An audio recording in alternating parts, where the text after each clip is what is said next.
Que tal unir peregrinação e informação? Uma viagem à Terra Santa recheada de momentos incríveis, inesquecíveis e renovação da fé.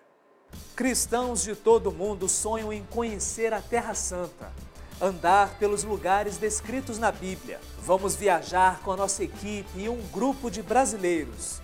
Visitaremos a casa de São Pedro e o primado de Pedro. O local da multiplicação dos pães, as ruínas da antiga sinagoga.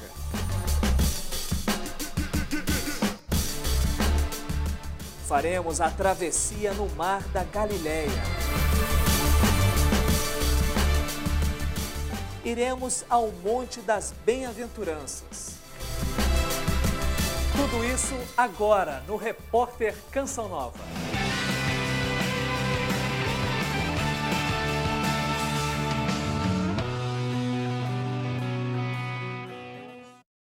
Peregrinação à Terra Santa, onde a Bíblia se torna viva. O sonho de conhecer os lugares santos presentes na Palavra de Deus está presente no coração de todo cristão. Nossa viagem começa por Nazaré e segue por toda a Galileia. Conheceremos igrejas, capelas que marcam o início da história do cristianismo.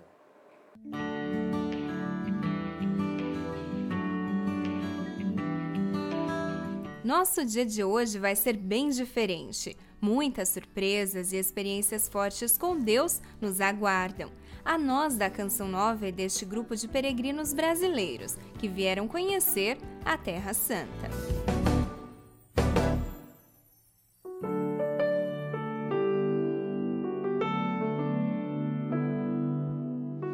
Nós estamos na cidade de Nazaré, onde o Verbo de Deus se fez carne e habitou entre nós, e hoje vamos viver uns dias de peregrinos. Vamos embarcar nesse ônibus aqui e segui-los em todo o trajeto que farão em torno do Mar da Galileia. E você é convidado a viver essa jornada junto com a gente. Vamos lá?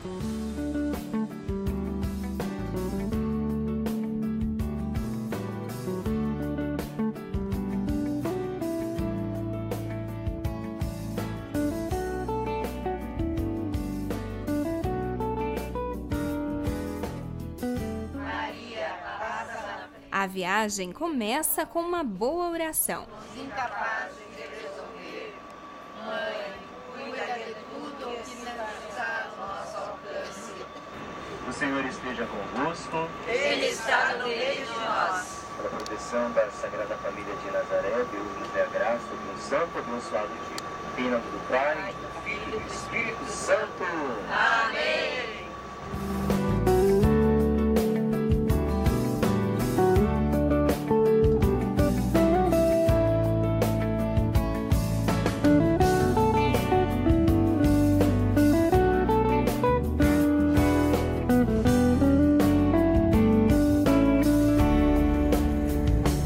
Agora aqui com o Hugo, ele que é missionário da Obra de Maria, mora no Brasil. Nós estamos em família, né, Hugo? Eu posso até dizer, eu tive a graça de morar na mesma missão do Hugo em Roma, não é mesmo? É verdade, Danusa. Foi uma alegria muito grande para mim também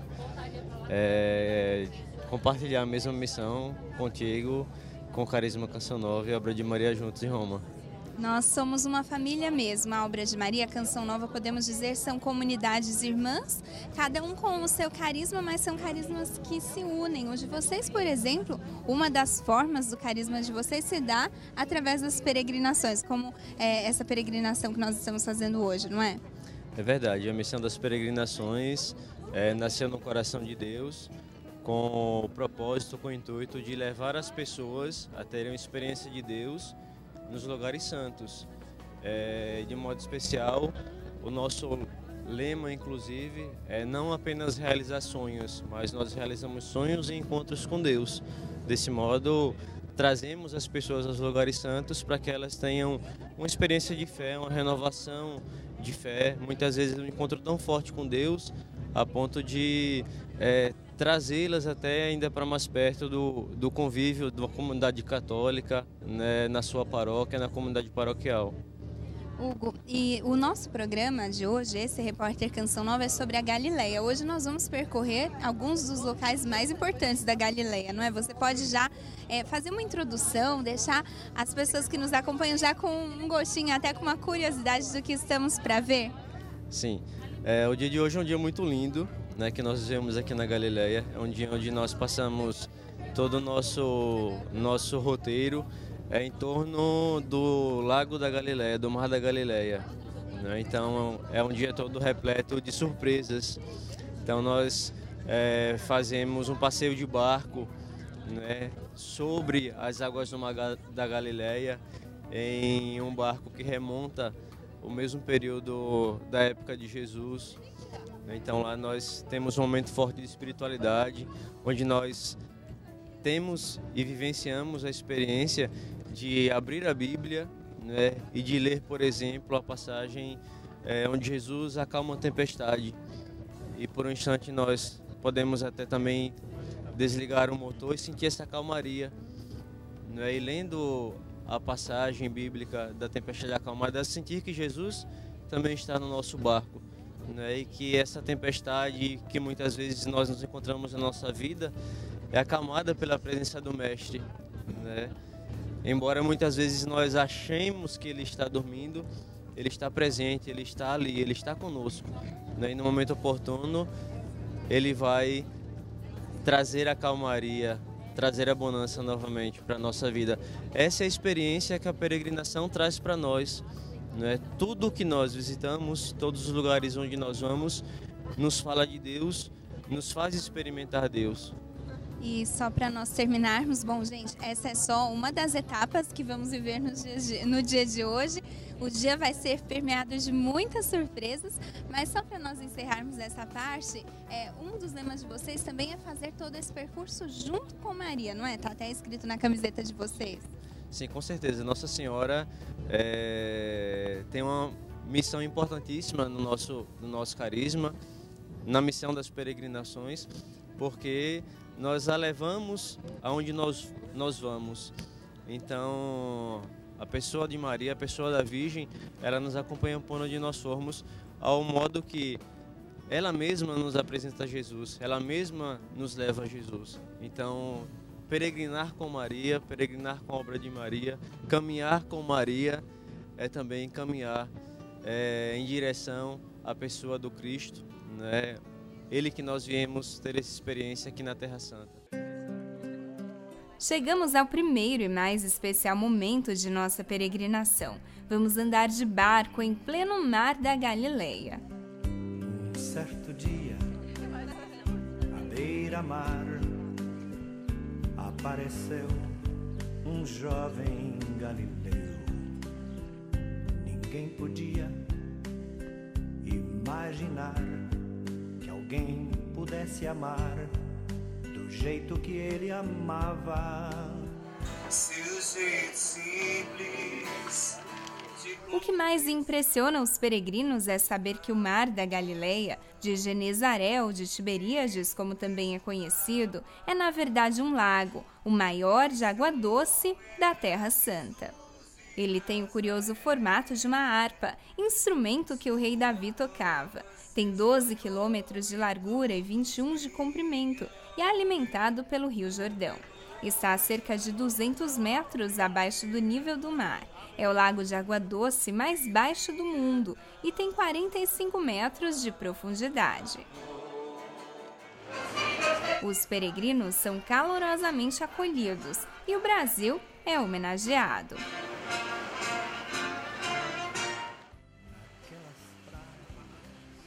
É forte ouvir os episódios bíblicos que aconteceram aqui, como a tempestade acalmada e Jesus que caminhou sobre as águas. Logo em seguida, Jesus obrigou os discípulos a entrar na barca e ir adiante dele para outra margem, até que ele despedisse as multidões. Depois de despedi-las, Jesus subiu a montanha sozinho para rezar. Quando chegou o fim da tarde, ele estava aí sozinho, e a barca já se encontrava bem longe da terra. Sua fama se espalhou e todos vinham ver o fenômeno do jovem pregador que tinha tanto amor. Em seguida, música típica anima ainda mais o passeio. E eu também não resisti.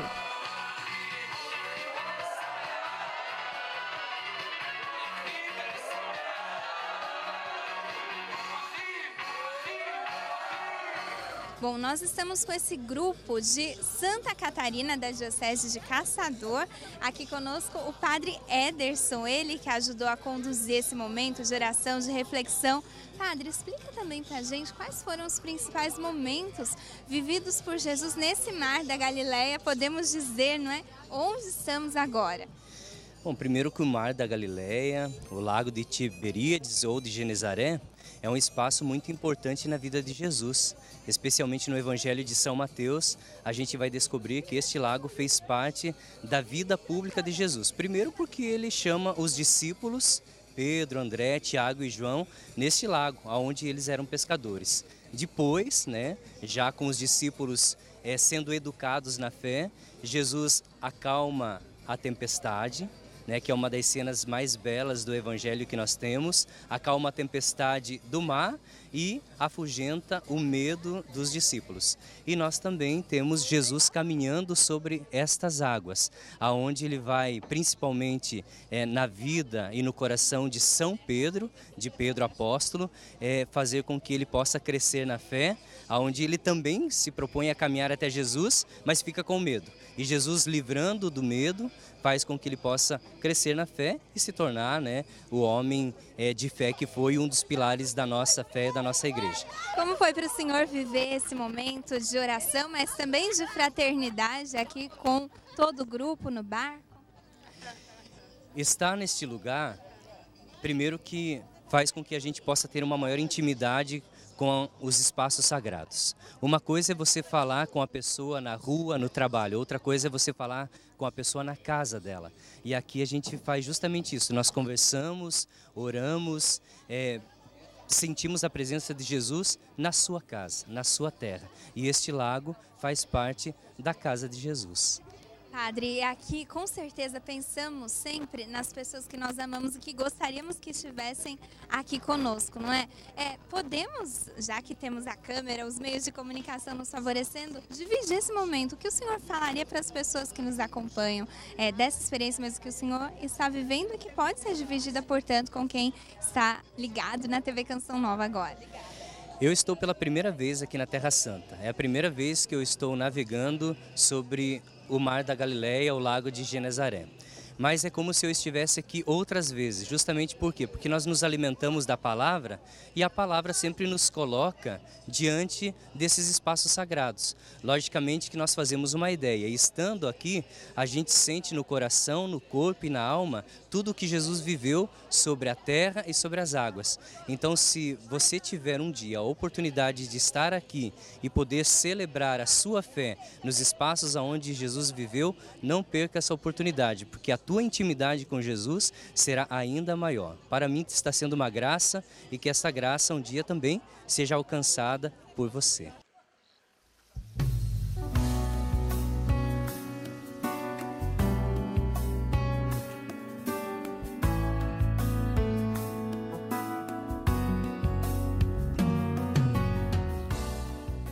A próxima etapa é no Monte das Bem-aventuranças, discurso central da mensagem de Cristo. O evangelista Mateus diz que Jesus pregou para uma multidão do alto de uma montanha.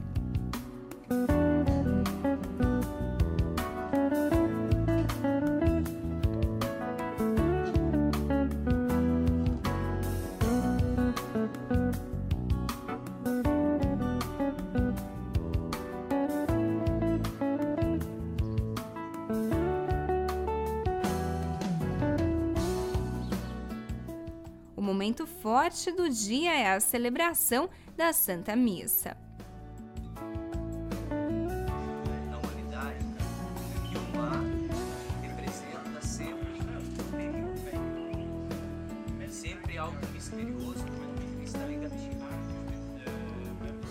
Bem-aventurados os aflitos, porque serão consolados. Bem-aventurados os mansos, porque possuirão a terra. Bem-aventurados os que promovem a paz, porque serão chamados filhos de Deus. Bem-aventurados os que são perseguidos por causa da justiça.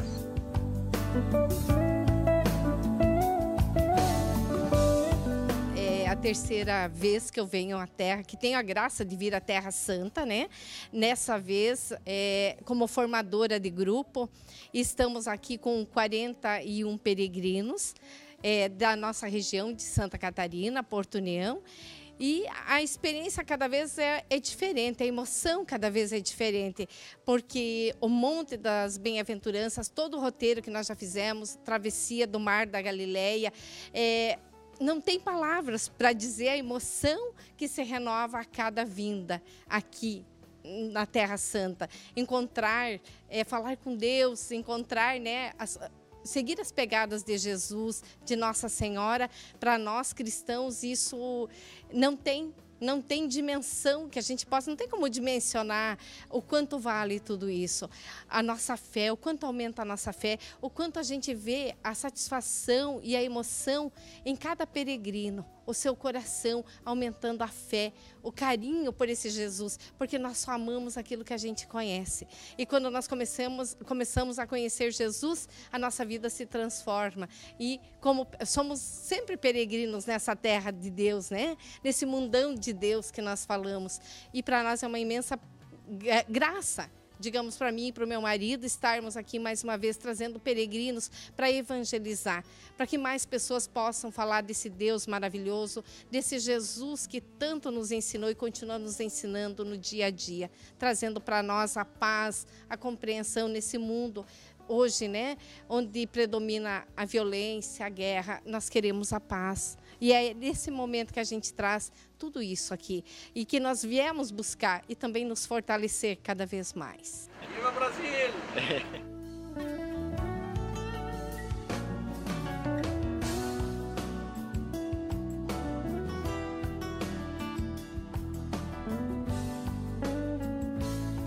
A hora do almoço chegou e o cardápio da região é especial.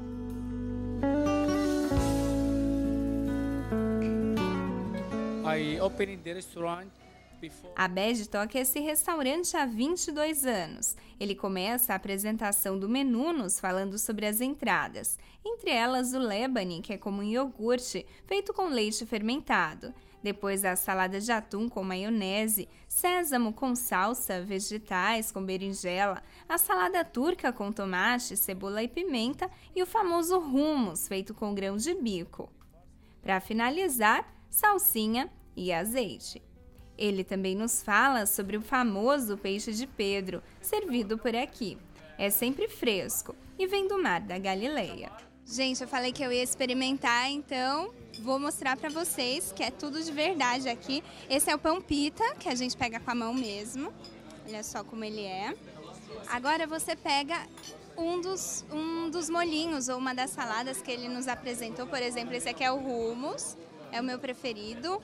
Vamos ver se esse aqui tá bom.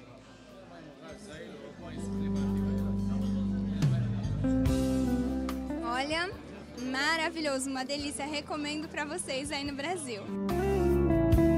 Acabaram de me servir agora também o peixe de Pedro. Gente, olha o tamanho dele. Eu não sei se vou conseguir comer tudo, mas parece delicioso. Depois também conto para vocês aqui a nossa mesa, o pessoal também já saboreando. Tá bom, Hugo?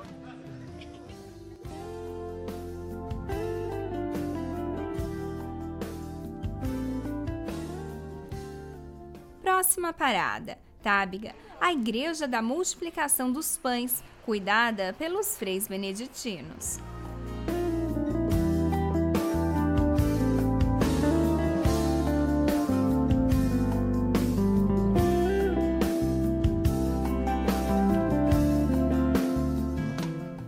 O Evangelho de São Marcos diz que Jesus e seus discípulos partiram na barca para um lugar solitário. Ao desembarcarem, viram uma multidão sem pastor e Jesus se compadeceu. Ele multiplicou 5 pães e 2 peixes para 5.000 homens, e ainda sobrou.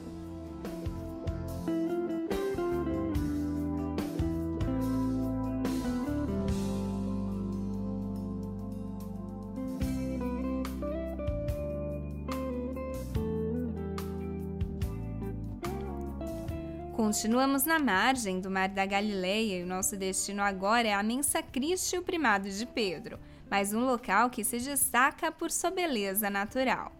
Diz a tradição que aqui Jesus ressuscitado apareceu aos discípulos enquanto pescavam e depois ceou com eles. Aqui o Senhor por 3 vezes perguntou a Pedro: "Tu me amas?" E o primeiro Papa da Igreja respondeu: "Senhor, sabes tudo, tu sabes que te amo."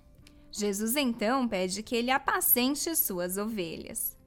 Local propício para rezar pelos sacerdotes, como este grupo bem o fez.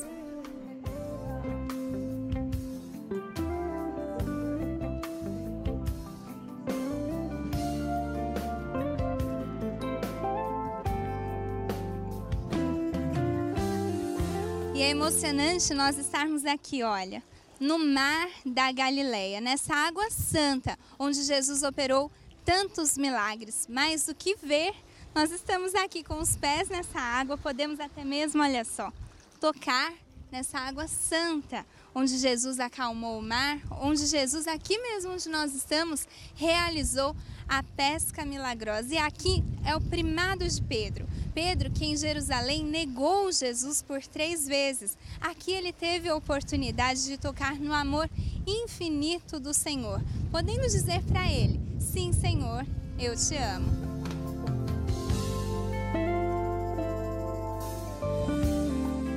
Gente, esse mundo é mesmo muito pequeno. A gente encontrou aqui no primado de Pedro o Padre Carlos, ele que é brasileiro, da comunidade Filhos de Sião, isso, Padre? Notre Dame de Sion. Notre Dame de Sion, olha só. O Padre que é brasileiro, mora também aqui na Terra Santa, estava nos explicando a profundidade do texto bíblico que nós enxergamos, que nós vivemos nesse lugar, que foi vivido mais do que isso nesse lugar, não é? Sim. O bonito desse texto é quando nós o olhamos no grego, porque em português, para expressar amor, só temos uma palavra: amor. E no grego você tem 3 tipos de amor: o perfeito, que é o ágape, o amor de Deus por nós, que é o amor mais que perfeito; o amor filial, que é o amor de pai e mãe, o amor entre irmãos, entre amigos; e o amor erótico, o amor carnal. E Jesus, quando pergunta a Pedro: "Pedro, tu me amas?", 3 vezes ele está perguntando de verdade, no grego: "Pedro, tu me agapis", algo assim. E Pedro diz: "Senhor, eu te filio." Pedro está confessando que ele é alguém ilimitado, que ele não tem um amor perfeito como o de Deus. Ele não está no nível que ele deve chegar, que nós devemos chegar. E Jesus pergunta pela 2ª vez: "Pedro, tu me agapes?", "Senhor, eu te filio." Por final, Jesus pergunta a Pedro: "Pedro, tu me filias?", "Sim, Senhor, tu sabes, eu te filio." E mesmo Pedro confessando sua limitação, sua pequenez, Jesus confia a ele o rebanho. E porque eu entendo que Jesus confia a ele o rebanho pelo simples fato de que Pedro compreende que é alguém imperfeito, é alguém em processo de crescimento. É alguém que tem humildade para dizer: eu ainda não cheguei lá, eu preciso, mas ainda não cheguei. E Pedro é o meu apóstolo predileto, justamente por causa dos seus arroubos, das suas tonterias, como dizem os espanhóis, mas é o mais humilde de todos. Ele sempre reconhece quando ele está errado. Ele é o mesmo que diz, quando Jesus pergunta: "Quem dizem que sou?" E ele diz... E aí eles dizem, depois Jesus pergunta: "E vocês, o que vocês dizem que sou?" E ele diz: "Tu és o Cristo, o Filho de Deus." Então, esse texto é profundo e é maravilhoso como essa vista, porque esse texto mostra que nós não podemos ter medo de reconhecer as nossas imperfeições, a nossa pequenez, porque quando nós o fazemos, o Senhor confia em nós, confia nas nossas possibilidades, mais do que na nossa realidade atual. Que Deus Deus nos abençoe. Muito obrigada, Padre Carlos. Então, que estando nesse lugar maravilhoso, nesse clima, nessa atmosfera tão bonita desse lugar santo onde nós estamos, que possamos também nós nos rendermos a esse amor infinito, sem limites de Deus por cada um de nós.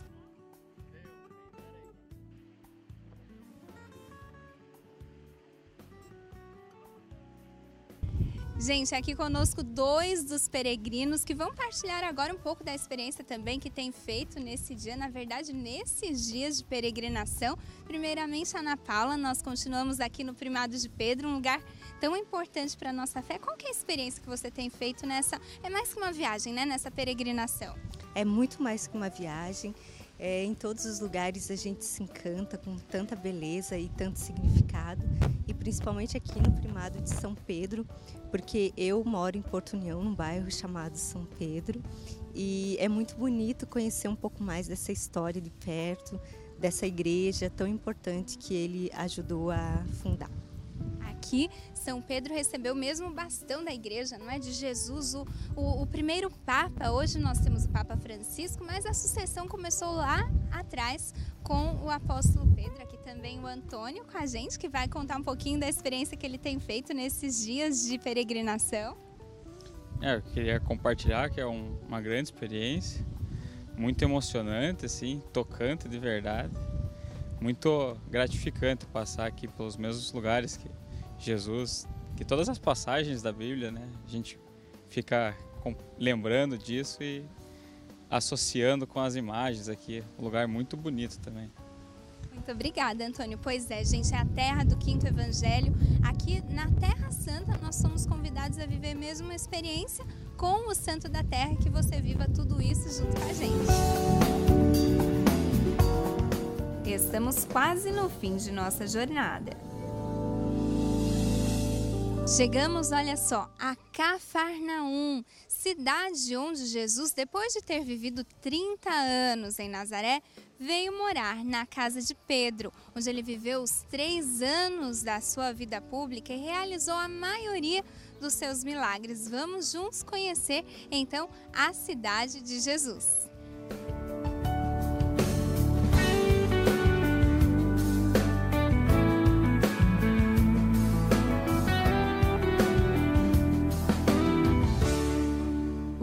Tem a oportunidade de ver as ruínas da casa de Pedro. Por cima foi construída uma igreja moderna. Aqui Jesus curou a sogra de Pedro e o paralítico trazido em uma maca por seus amigos. Local onde Jesus chamou seus apóstolos, que largaram barcos e redes para segui-lo.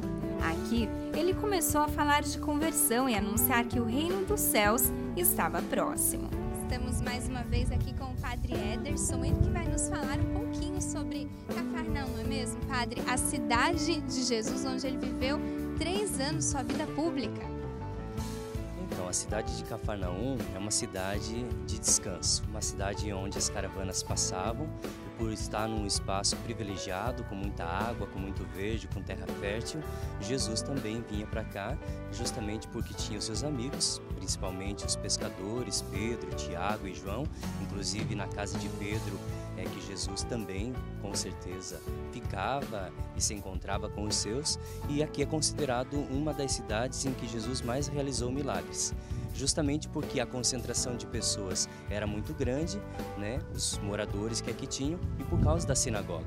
Então Jesus, além dos milagres que fez, ele pregava a palavra, fazia parte do ambiente da sinagoga e também a pregação, né, no seu ministério público. Quando a gente pensa nos milagres de Jesus, aqui em Cafarnaum nós vamos lembrar da cura da sogra de Pedro, nós vamos recordar do paralítico que foi colocado sob o telhado da casa de Pedro para que Jesus pudesse curar. Nós vamos recordar do homem da mão seca que em dia de sábado, Jesus questionando aqueles que ali estavam ou criticando por realizar um milagre no dia de sábado, Jesus fala: mas é preferível fazer o bem ou o mal?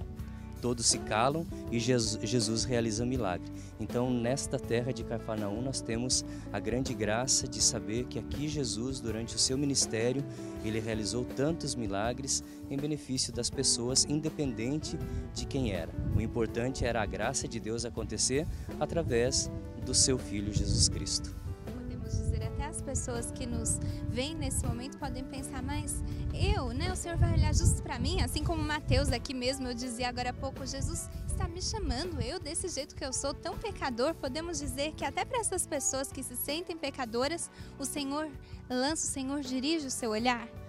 Jesus, quando chegava próximo a uma pessoa, ele não se interessava tanto pelo passado como pelo presente e pelo futuro. O interesse de Jesus era a partir de agora o que você quer ser, o que você quer fazer.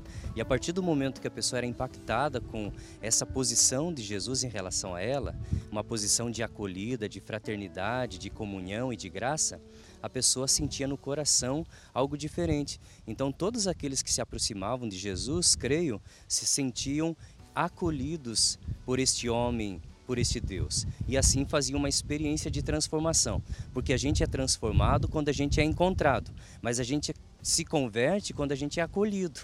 Então Jesus fazia esse processo bonito de acolher e de converter o coração daquelas pessoas. A cidade que passou séculos escondida pela terra foi descoberta através de escavações feitas pela Custódia da Terra Santa, que descobriu ruínas de lugares importantes, como a casa do apóstolo Pedro e a sinagoga, onde Jesus fez o discurso sobre o pão da vida. E aqui onde estamos agora representa o local onde Mateus foi chamado por Jesus, pois é ele que estava cobrando impostos e de repente foi surpreendido pelo Senhor. Ele que era um pecador, olhou para si mesmo e falou, mas é para mim mesmo que o Senhor está olhando, é a mim que o Senhor está chamando? E Jesus disse para ele, sim, é para você, eu estou olhando para você. Com misericórdia o Senhor o elegeu, assim como o lema do Papa Francisco nos diz. Ele não merecia, mas o Senhor olhou para ele. E que assim também nós possamos fazer essa experiência. Nós não merecemos, mas o Senhor também olha para cada um de nós, assim como olhou para São Mateus. No próximo bloco, conheceremos Magdala, a cidade onde Maria Madalena nasceu. Uma novidade para aqueles que querem peregrinar à Terra Santa. A cidade foi recém-descoberta e traz a vida desta grande santa da Igreja Católica, exemplo de conversão e seguimento de Jesus, deixando sua vida velha para tornar-se testemunha da misericórdia.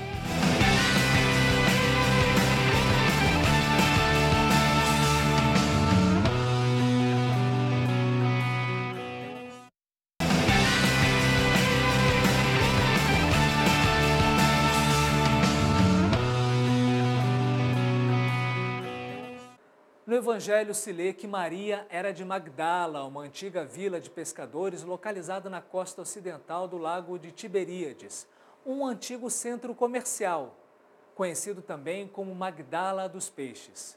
O Parque Arqueológico Magdala Center foi inaugurado recentemente e você vai conhecer agora.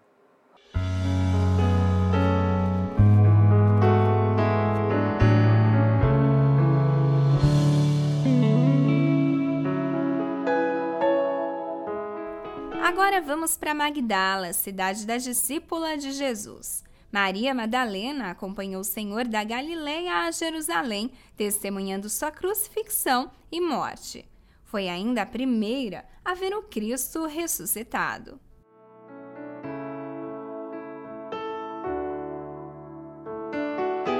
Em seu auge, Magdala contava com 40 mil habitantes, tendo sido a cidade mais importante à beira do lago. Tradições antigas indicam que nesta terra estava a casa de Madalena. A igreja do Quinhaltum foi construída em sua honra e consagrada em 2014.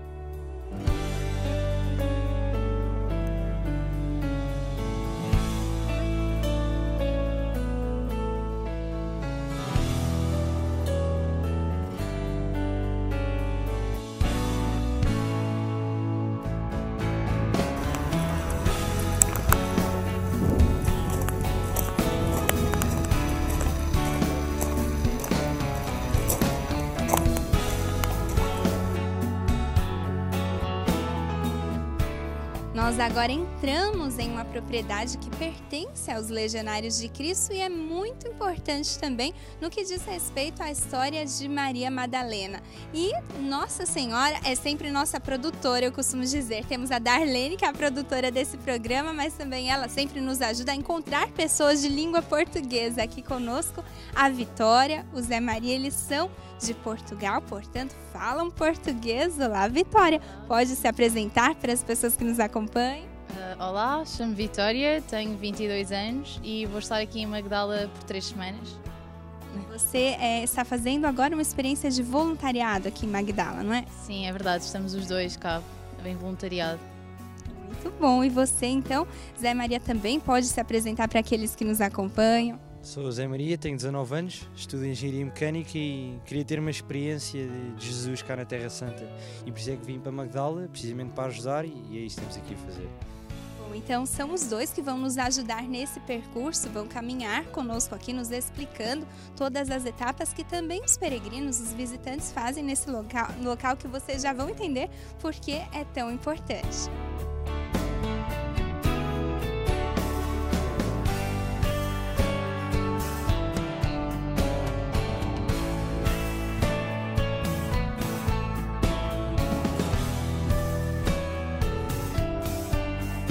Então, Vitória, nós estamos aqui bem pertinho dessa pedra, que podemos dizer é uma das grandes descobertas aqui em Magdala, onde foi descoberto um verdadeiro sítio arqueológico, na verdade, não é? Sim, aqui Magdala é uma cidade que existiu até mais ou menos ao 1º século depois de Cristo, e esta pedra é a descoberta arqueológica mais importante em Israel nos últimos 50 anos. Ela representa o templo de Jerusalém, o segundo templo. E então temos aqui à frente a entrada no templo, atrás o Santo Santorum, onde estava, que era a parte mais importante do templo, onde só o sacerdote podia entrar, e depois vemos de lado as laterais do templo e em cima uma representação do que seria o véu que separaria então o Santo Santorum do resto do templo onde as pessoas podiam estar. Eu posso explicar com mais detalhe a pedra, se quiserem. Na entrada, aquilo que se veria do templo seria a menora, que teria as 7 velas, e o altar do sacrifício, onde os judeus ofereciam animais a Deus em sacrifício.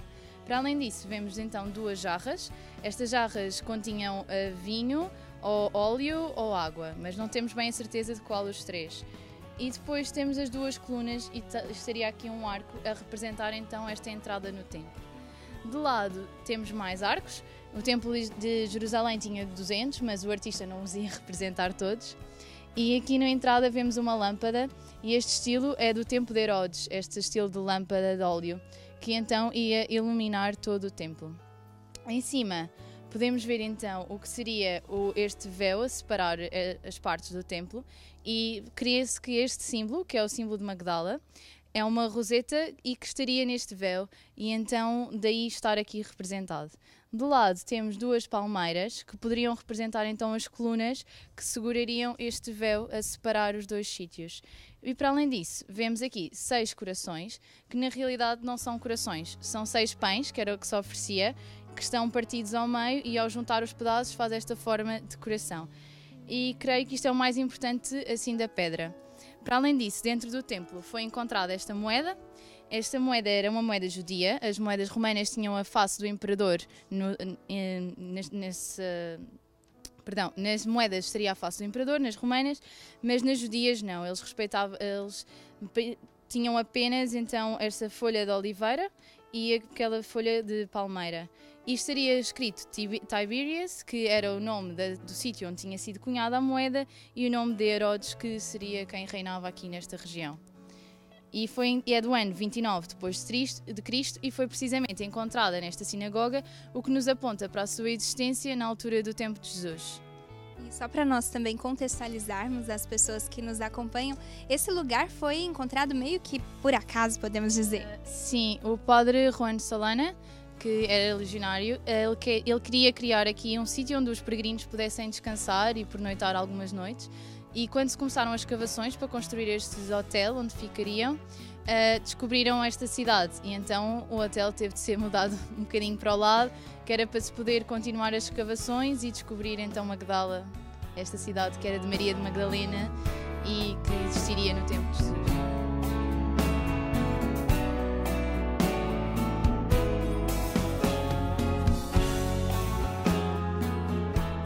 Agora eu estou aqui novamente com o Zé Maria, ele que vai nos explicar sobre um outro lugar aqui, as ruínas, podemos dizer, de uma antiga sinagoga.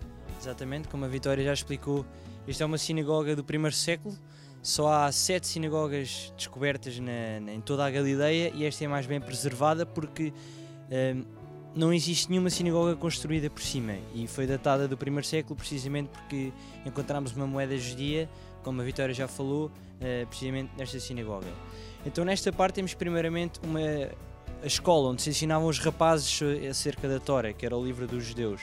A Tora era aberta nesta pedra aqui, numa pedra branca, que é chamada a Cátedra de Moisés, que é o lugar de Moisés, e a Tora era aberta aí e as pessoas, os rapazes ficavam a ouvir nos bancos que estão aí atrás.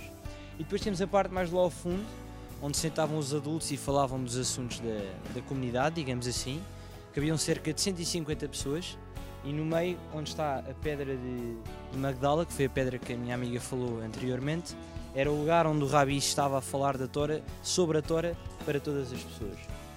É uma sinagoga que tem um mosaico muito antigo, que está precisamente lá ao fundo, que contém um sinal de uma roseta parecida com aquela que encontramos na pedra, que representa o nascimento, a morte e a volta à vida, digamos assim, como se fosse um ciclo. E isto era um sinal para os antigos egípcios, sendo que para os judeus não sabemos o que é que isso significa. Depois temos também vestígios de frescos ali, numa das possíveis entradas, e de pinturas nas colunas, como se consegue ver. E isso é algo que só se encontrou nesta zona de Magdala e isso é algo que enriquece em muito a nossa descoberta. E é isso. Há 3 possíveis entradas, esta é uma delas, a outra é por aquelas zonas e a outra é ali ao fundo, mas os arqueólogos pensam que hoje em dia seja esta, e é isto, esta sinagoga. É importante nós, Zé Maria, nós apresentarmos para quem nos acompanha uma sinagoga, porque podemos dizer que Jesus rezava em um local parecido com esse, não é? Sim, o ponto é que o único lugar onde se podia rezar era no Templo de Jerusalém e aqui podia-se apenas falar sobre os assuntos, portanto aqui falava-se e no Templo rezava-se, são 2 distinções importantes de fazer naquela altura. Mas sim, é provável que Jesus tenha vindo a estas zonas falar para as pessoas, como diz também no Evangelho, que Jesus viajou por todas as sinagogas a espalhar a Boa Nova e portanto é provável que Jesus tenha aqui estado. Como um bom judeu. Exatamente. E agora então nós vamos caminhar, não é? Para um outro ponto. Para aqui, exatamente, vamos para aquelas zonas aí atrás, onde se pode ver melhor os frescos que são únicos nesta descoberta, que estão numa das possíveis entradas.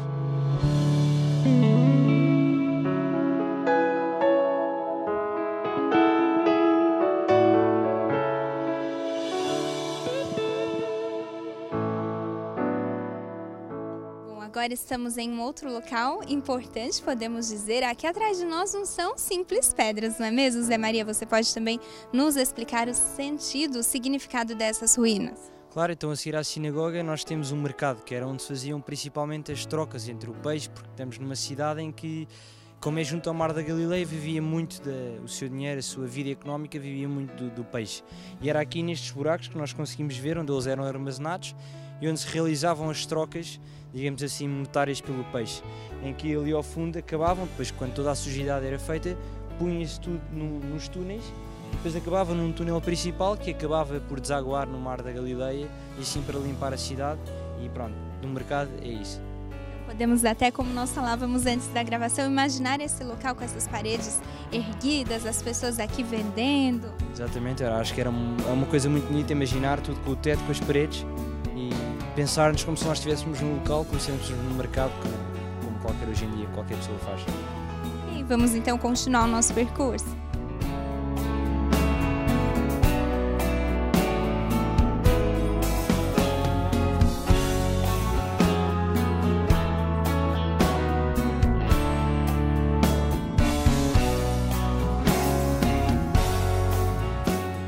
Descemos alguns degraus, não estamos ainda no nível mesmo da cidade no tempo de Jesus, mas também aqui muitas descobertas interessantes, não é? Sim, exatamente. Esta é uma parte que eu gosto bastante porque era precisamente onde os judeus se purificavam, portanto eles precisavam disso, não é? E uma coisa muito interessante é que, como estamos numa cidade que é na parte mais baixa de uma montanha, a água precisamente que vem na montanha acaba por ficar aqui retida. E portanto os judeus na altura aproveitaram isso precisamente para construírem banhos de purificação, que eles chamam os mikveias, ou mikvao no plural. E temos aqui um e mais dois nesta zona, que precisamente a água vinha da montanha e quando estava chuva ou quando havia uma torrência maior, a água subia e eles punham-se completamente debaixo de água para se purificarem, digamos assim. E, portanto, desciam estas escadas que nós podemos ver, punham-se debaixo de água e purificavam-se, depois saíam. Sendo que havia vários caminhos, depois há um caminho de purificação, porque se uma pessoa impura tocasse em algo puro, essa alguma coisa que estava pura passava a ficar impura, digamos assim. E portanto há vários caminhos diferentes para as pessoas puras e impuras, e aqui neste sítio era onde elas se purificavam. Sendo que quando nós estamos este caminho era novamente um dos túneis, porque esta cidade tem muitos túneis para limpar toda a água, digamos assim. Portanto, quando estava muito cheia, por exemplo, a água desaguava para purificar a coisa. E é isso. Você estava nos dizendo também que é uma das suas partes preferidas essa. Sim, é uma parte preferida porque eu sou católico e, por exemplo, nas confissões que os católicos fazem, e é interessante ver como é que os judeus faziam essa tal confissão na altura do seu tempo.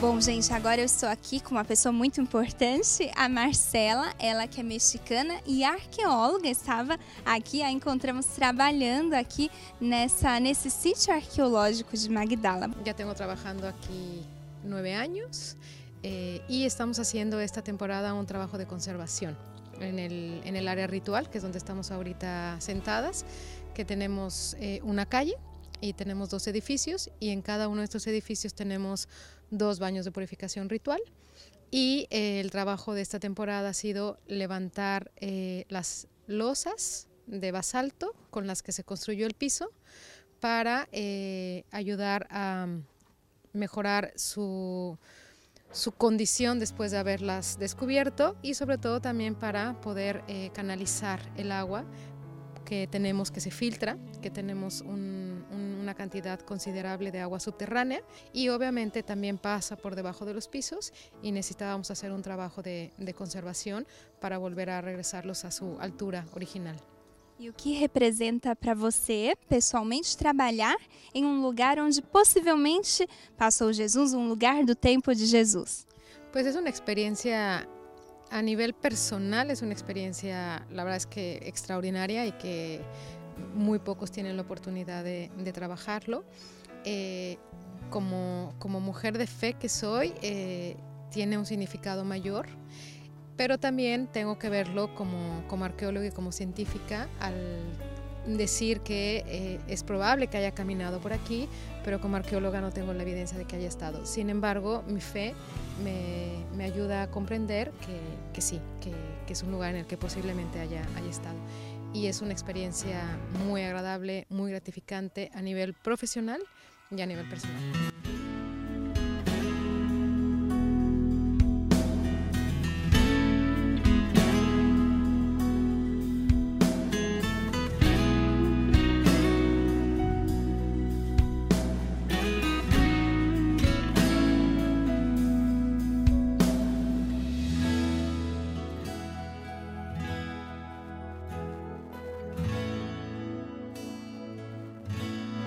Estamos agora no átrio dessa igreja, podemos dizer, dedicada a Maria Madalena, mas que tem um outro nome que também é muito interessante, não é?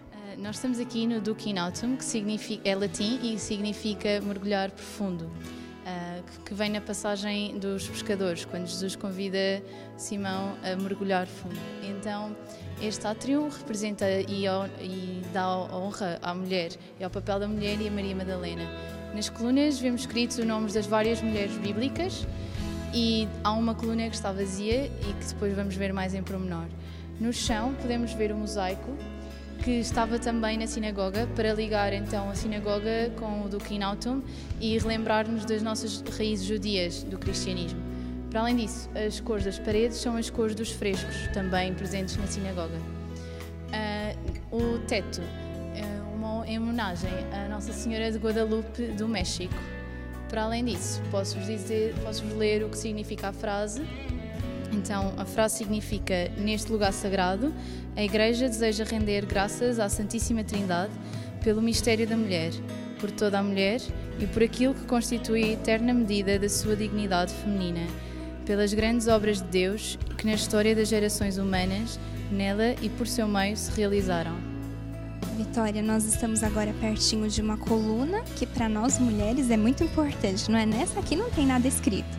Esta não tem nenhum nome escrito, porque representa a nós, todas as mulheres, que acreditamos em Cristo e que de alguma maneira também transmitimos a sua mensagem. As outras estão dedicadas às mulheres bíblicas e esta a todas as outras mulheres. Então aqui nós nos lembramos e até mesmo podemos dizer que fazemos uma oração, não é?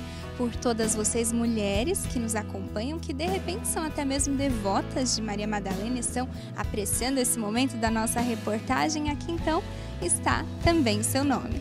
A gente pode até lá, como a gente vê alguns peregrinos fazendo, e escrever assim o nosso nome com os nossos dedos, não é?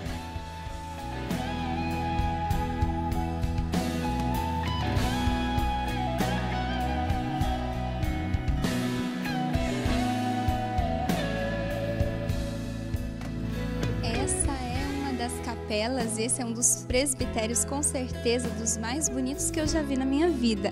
É muito bonito ver esse barco que se confunde até mesmo com o cenário que a gente vê ali atrás, o Mar da Galileia. O Zé Maria aqui mais uma vez conosco para nos falar um pouquinho sobre esse lugar tão especial. Na verdade, este é a capela principal do Quinaltum e este altar leva-nos quase ao Mar da Galileia, uma representação, conseguimos ver o mar por trás. E depois temos aqui as representações dos 12 apóstolos de Cristo, Judas incluído, em que cada um tem na sua mão o Evangelho e o instrumento pelo qual ele foi morto. E na capela também, depois temos Nossa Senhora e Jesus Cristo na ponta, e depois temos os 4 evangelistas e depois o resto dos apóstolos na igreja. Portanto, o que mais me fascina é a alusão ao Mar da Galileia, que é algo que Jesus teve aqui. Barco que para nós cristãos tem tantos significados, não é mesmo? Na verdade, há muito tempo o barco tem um significado forte para nós como cristãos, para a igreja, e aquele foi feito como inspiração no mosaico encontrado, não é? Exatamente, é uma representação desse mosaico que foi encontrado tanto na sinagoga como no Quinaltum e é algo muito bonito. Então, que possamos nos sentir até mesmo dentro desse barco que é a igreja e que o Senhor mesmo possa nos conduzir nessa aventura, nesse mar que tantas vezes pode até se agitar, mas como ele disse para os discípulos aqui mesmo no Mar da Galileia, nós não precisamos temer, porque ele está conosco nesse barco.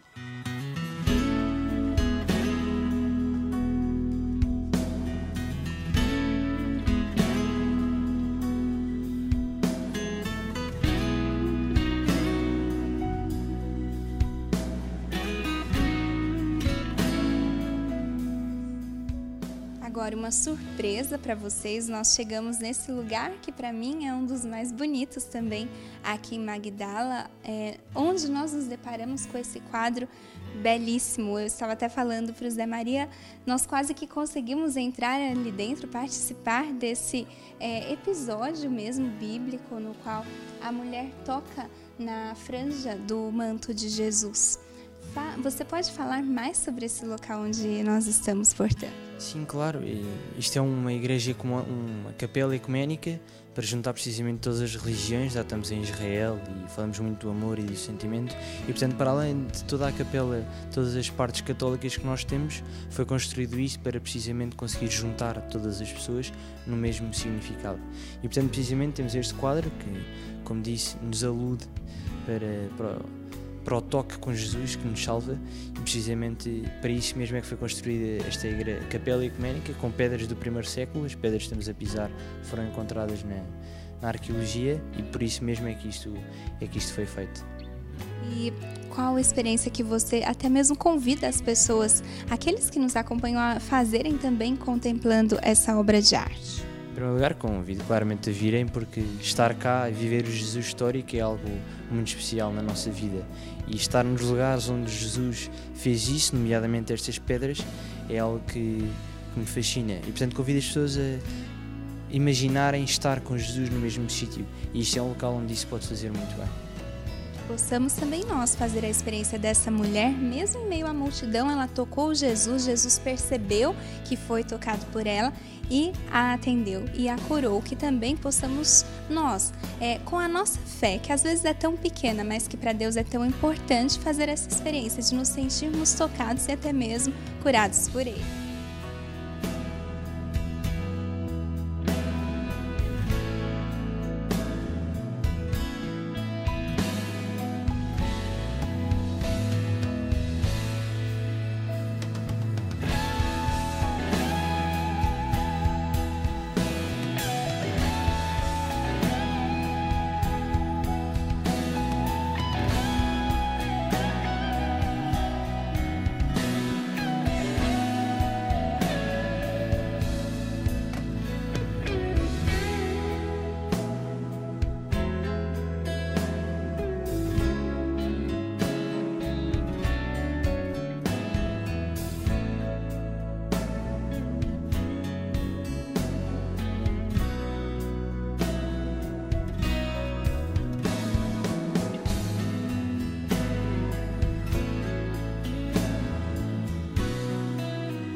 Agora eu estou aqui com a Vitória em um dos pontos das margens do Mar da Galileia. Bom, estamos num lugar privilegiado, não é, Vitória? Não é todo dia que a gente faz uma entrevista assim, com os pés na água, um lugar muito bonito, muito agradável, mesmo com todo esse calor, com todo esse sol.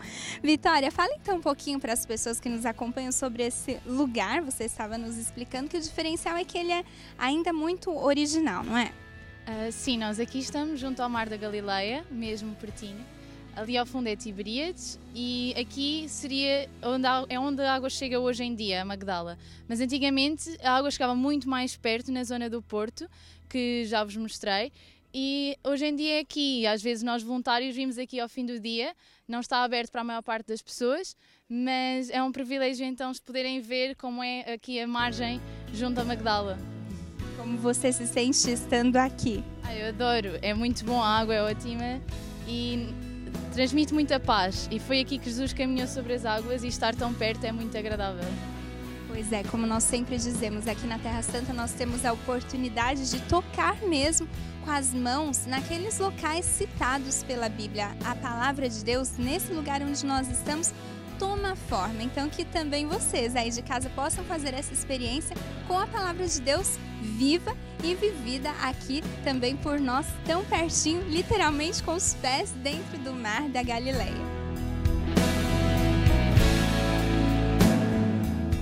Acabamos de percorrer o litoral que contemplou incontáveis milagres. No coração, a gratidão por poder tocar nesse solo santo, terra de prodígios e mudança de vida.